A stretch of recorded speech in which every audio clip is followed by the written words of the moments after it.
Hi മക്കളെ, welcome to Leads academy smart plus. അപ്പം നമ്മൾ കെമിസ്ട്രി ആയിരുന്നു പഠിച്ചുകൊണ്ടിരുന്നത് അല്ലേ? ഓക്കെ, കെമിസ്ട്രീൻ്റെ സെക്കൻഡ് പാർട്ടിലേക്ക് എല്ലാവർക്കും വെൽക്കം ട്ടോ. ഇനി നമ്മൾ പഠിക്കാൻ പോകുന്നത് പുതിയൊരു കൺസെപ്റ്റാണ്. എന്താണ് sublimation? Sublimation, some substance when heated changes directly into gas without forming liquid. അതായത് സബ്ലിമേഷൻ അല്ലെങ്കിൽ ഉൽപ്പതനം എന്ന് പറഞ്ഞാൽ എന്താണ്? ചില പദാർത്ഥങ്ങളെ നമ്മൾ ചൂടാക്കി കഴിയുമ്പോൾ നേരിട്ട് എന്താകും? വാതക രൂപത്തിലേക്കാകും അല്ലേ? അത് ദ്രാവകമാകാതെ നേരിട്ട് എന്താകും?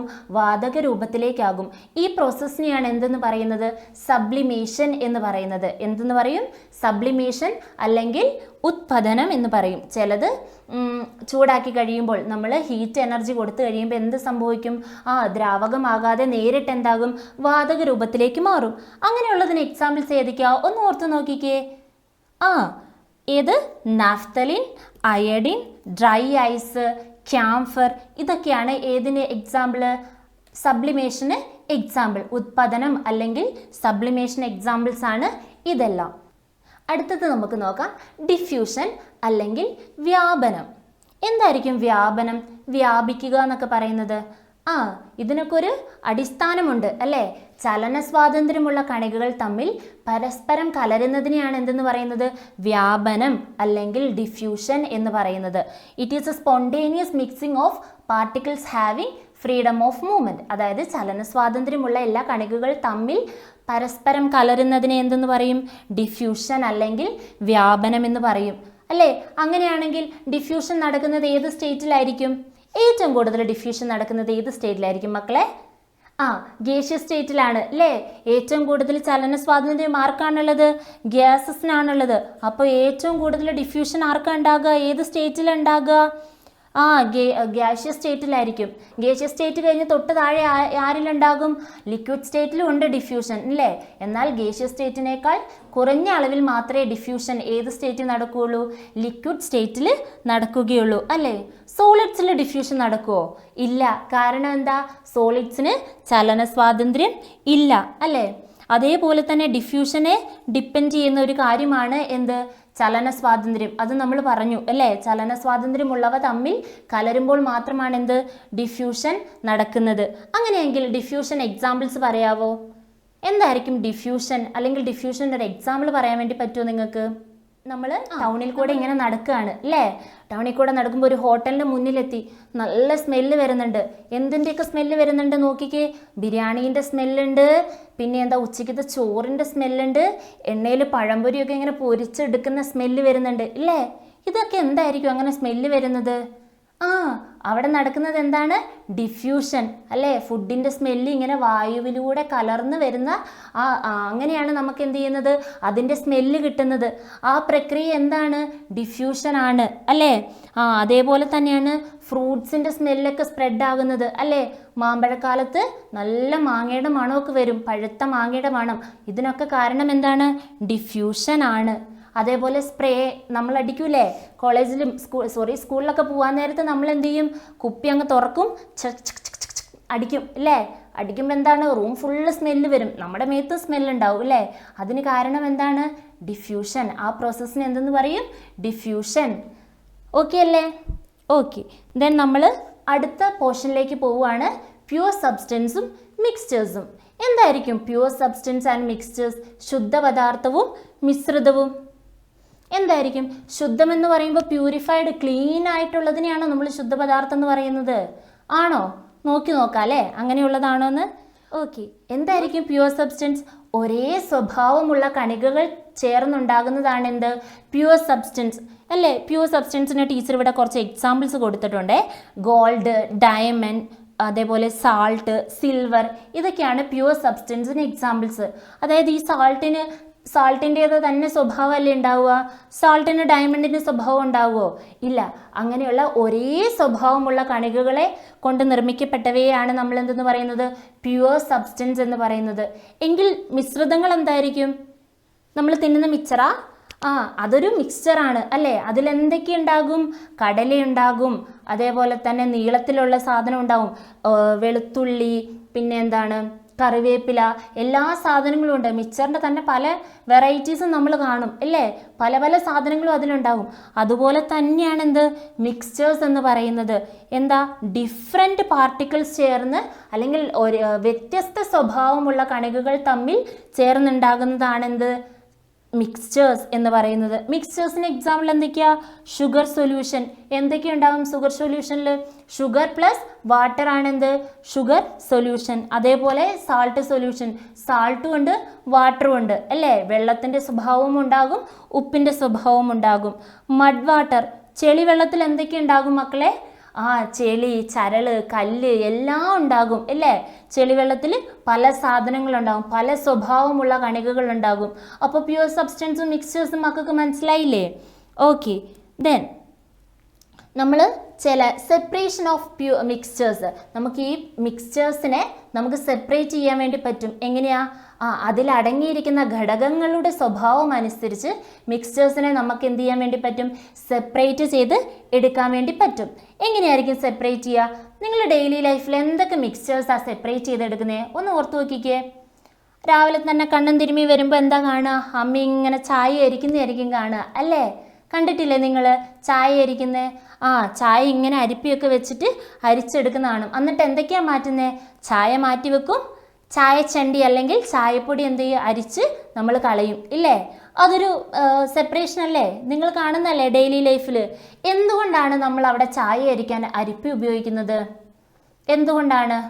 എന്തുകൊണ്ടായിരിക്കും ഒന്ന് ഓർത്ത് നോക്കിക്കേ.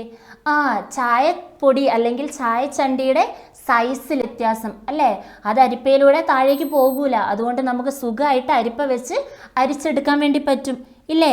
ഫിൽട്ടർ ചെയ്യാന്നാണ് പറയുന്നത്. അതിന് കാരണം എന്താ? Difference in the size of particles. ഇനി നമ്മൾ പഠിക്കാൻ പോകുന്നത് കുറച്ച് സെപ്പറേഷനാണ്. മിക്സ്ചേഴ്സിനെ എങ്ങനെ സെപ്പറേറ്റ് ചെയ്തെടുക്കാമെന്ന് അല്ലേ. എങ്ങനെയൊക്കെ മിക്സ്ചേഴ്സിനെ സെപ്പറേറ്റ് ചെയ്തെടുക്കാം? മിക്സറിൽ നിന്നാണെങ്കിൽ നമുക്ക് എന്ത് ചെയ്താൽ മതി? ഇരുന്ന് പെറുക്കി മാറ്റാം. എല്ലാ മിക്സ്ചേഴ്സിനെ അങ്ങനെ നമുക്ക് പെറുക്കി മാറ്റാൻ വേണ്ടി പറ്റുമോ? പറ്റൂല. അങ്ങനെയുള്ള ചില മിക്സ്ചേഴ്സിനെ എങ്ങനെ സെപ്പറേറ്റ് ചെയ്തെടുക്കാമെന്ന് നോക്കാം കേട്ടോ. നമ്മൾ ഡെയിലി ലൈഫിൽ കുറേ മിക്സ്ചേഴ്സ് കാണുന്നില്ലേ ഇല്ലേ. നമ്മൾ രാവിലെ തന്നെ എണീറ്റ് വരുമ്പോൾ എന്താ കാണുന്നത്? അമ്മ ചായ അരിക്കുന്നതായിരിക്കും നിങ്ങൾ പലരും കാണുന്നത് അല്ലേ. നമ്മൾ എണീറ്റ് വരുമ്പോഴത്തേക്ക് അമ്മ എല്ലാം ആക്കിയിട്ടുണ്ടാവും. അപ്പോൾ അമ്മ എങ്ങനെയാണ് ചായ അരിക്കുന്നത്? അരിപ്പയിലേക്ക് ചായ ഇങ്ങനെ ഒഴിച്ചിട്ടാണ് ചായ അരിച്ച് മാറ്റുന്നത് അല്ലേ. എന്തുകൊണ്ടായിരിക്കും അവിടെ അരിപ്പ ഉപയോഗിക്കുന്നത്? ചായപ്പൊടിയുടെ ഭാരവ്യത്യാസം, സൈസ് വ്യത്യാസമുണ്ട് അല്ലേ. ചായപ്പൊടീൻ്റെ സൈസ് വ്യത്യാസമുണ്ട്. അത് അരിപ്പേൻ്റെ ഉള്ളിൽ കൂടെ താഴേക്ക് പോകൂല. അതുകൊണ്ട് നമുക്ക് സുഖമായിട്ട് അരിപ്പ വെച്ചിട്ട് അരിച്ചെടുക്കാൻ വേണ്ടി പറ്റും. അതുകൊണ്ടാണ് നമ്മളവിടെ അരിപ്പ ഉപയോഗിക്കുന്നത്. അടുത്ത സെപ്പറേഷൻ നോക്കിക്കേ.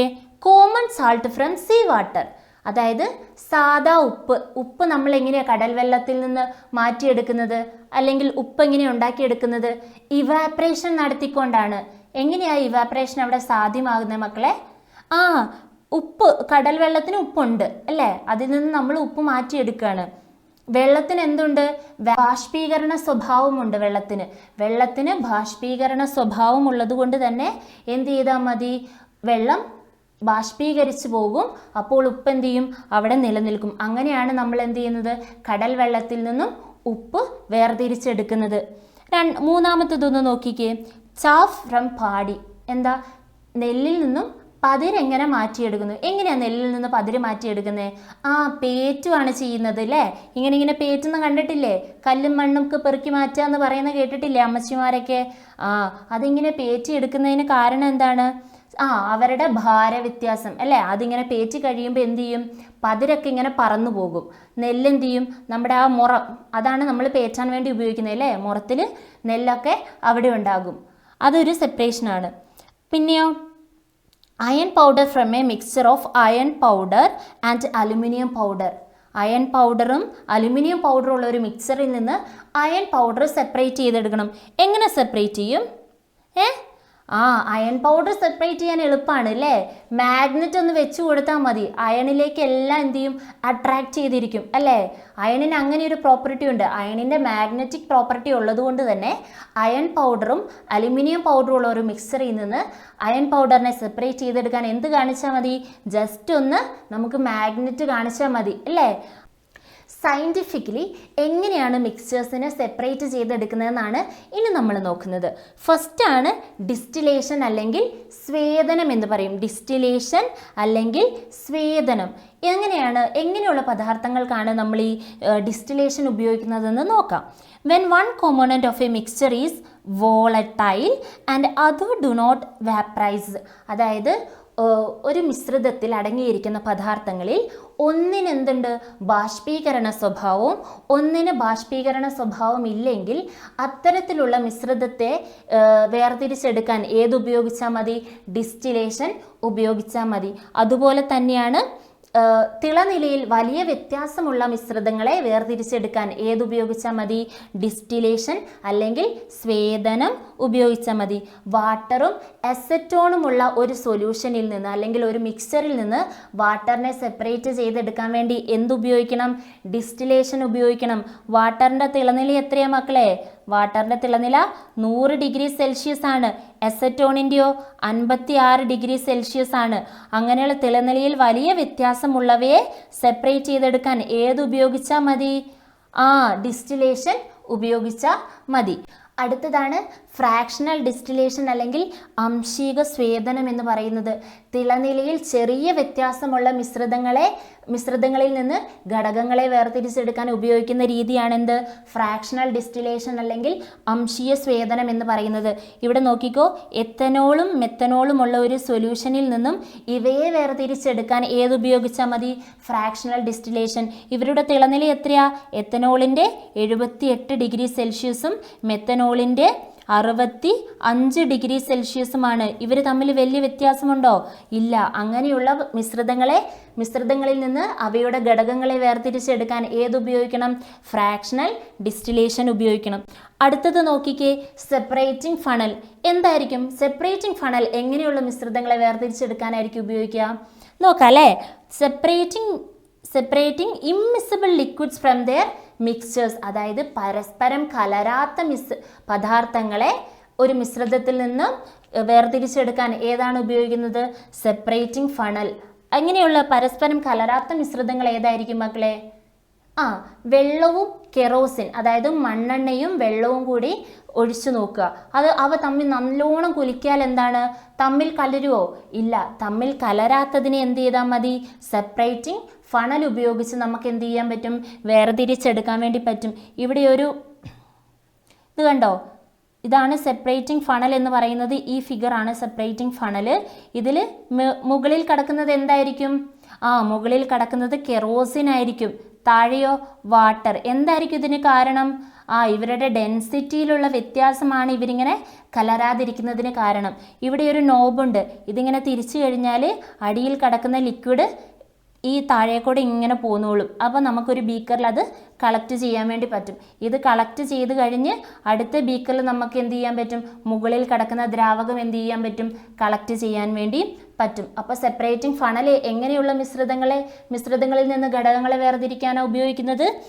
പരസ്പരം കലരാത്ത മിശ്രിതങ്ങൾ അല്ലേ? പരസ്പരം കലരാത്ത ഘടകങ്ങളെ നമ്മൾ വേർതിരിച്ചെടുക്കാൻ ഉപയോഗിക്കുന്നതാണ് സെപ്പറേറ്റിംഗ് ഫണൽ. അടുത്തതാണ് centrifugation. Separating mixtures based on their difference in the mass, അതായത് മിശ്രിതത്തിൽ അടങ്ങിയിരിക്കുന്ന ഘടകങ്ങളുടെ ഭാരവ്യത്യാസത്തിനനുസരിച്ച് അതിനെ വേർതിരിച്ചെടുക്കാൻ വേണ്ടി ഏതാണ് ഉപയോഗിക്കുന്നത്? സെൻട്രിഫ്യൂഗേഷൻ എന്ന് പറയുന്ന പ്രോസസ്സാണ് നടത്തുന്നത്. ഇതിനു വേണ്ടി ഉപയോഗിക്കുന്ന ഉപകരണത്തിനെയാണ്, ഈ ചിത്രത്തിൽ കാണുന്ന ഈ ഉപകരണത്തിനെയാണ് സെൻട്രിഫ്യൂഗ് എന്ന് പറയുന്നത്. അതേപോലെ തന്നെ ഇൻസൊല്യൂബിൾ ആയിട്ടുള്ള പാർട്ടിക്കിൾസിനെ വേർതിരിച്ചെടുക്കാൻ ഏത് മെത്തേഡാണ് ഉപയോഗിക്കുന്നത്? സെൻട്രിഫ്യൂഗേഷൻ ആണ് ഉപയോഗിക്കുന്നത്. ഇതിന് എക്സാമ്പിളാണ് ബട്ടർ ഫ്രം കേർഡ്, അതായത് തൈരിൽ നിന്നും വെണ്ണ കടഞ്ഞെടുക്കാൻ വേണ്ടി നമ്മൾ ചെയ്യുന്ന പ്രോസസ്സ് സെൻട്രിഫ്യൂഗേഷൻ ആണ് അല്ലേ? ഇങ്ങനെ കടയുന്നത് നിങ്ങൾ കണ്ടിട്ടുണ്ടോ? കടഞ്ഞ് ഭാരവ്യത്യാസം കൂടുതലുള്ളതിനെ നമ്മൾ എന്ത് ചെയ്യും? സെപ്പറേറ്റ് ചെയ്ത് എടുക്കും. അടുത്തതാണ് ക്രോമാറ്റോഗ്രഫി. ക്രോമാറ്റോഗ്രഫി എന്തിനാണ് ഉപയോഗിക്കുന്നത്? അതായത് ഒരേ ലായകത്തിൽ അലിഞ്ഞു ചേർന്ന ഒന്നിലധികം ലീനങ്ങളെ സെപ്പറേറ്റ് ചെയ്തെടുക്കാൻ വേണ്ടിയിട്ടാണ് ക്രൊമാറ്റോഗ്രഫി ഉപയോഗിക്കുന്നത്. അതായത് നമ്മൾ കളറിൽ നിന്നും ഡിഫറെൻ്റ് ആയിട്ടുള്ള കളേഴ്സിനെ, ഒരു കളറിൽ നിന്ന് ഡിഫറെൻറ്റ് കളേഴ്സിനെ സെപ്പറേറ്റ് ചെയ്തെടുക്കാൻ ഏതാണ് ഉപയോഗിക്കുന്നത്? ക്രൊമാറ്റോഗ്രഫിയാണ്. അതേപോലെ തന്നെ ക്രൊമാറ്റോഗ്രഫി ഉപയോഗിച്ചിട്ടാണ് ബ്ലഡിൽ അലിഞ്ഞിരിക്കുന്ന പോയിസണസ് സബ്സ്റ്റൻസിനെയൊക്കെ സെപ്പറേറ്റ് ചെയ്തെടുക്കുന്നത്. അപ്പം നമ്മുടെ കെമിസ്ട്രിയുടെ ഫസ്റ്റ് ചാപ്റ്റർ ഇവിടെ തീരുകയാണ്. അപ്പം നമുക്ക് നെക്സ്റ്റ് ക്ലാസ്സിൽ കാണാം. Okay, by.